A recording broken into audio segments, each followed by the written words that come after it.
का मेरी वायरल गीत है। कहें कि दीदी एक बार हमको ये गीत गाने की सुनाइए, तो सुनिएगा लोग। ये दीदी गीत गाने जा रही हैं, बहुत वायरल दीदी की ये गीत है।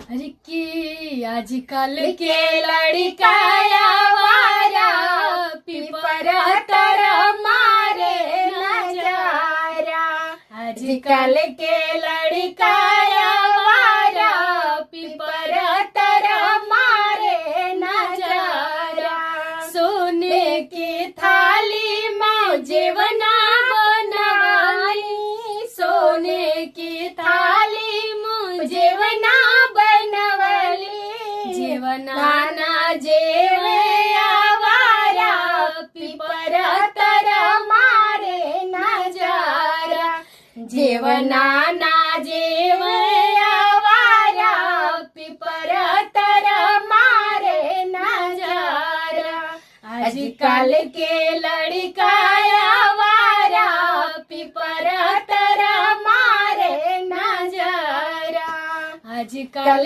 के लड़का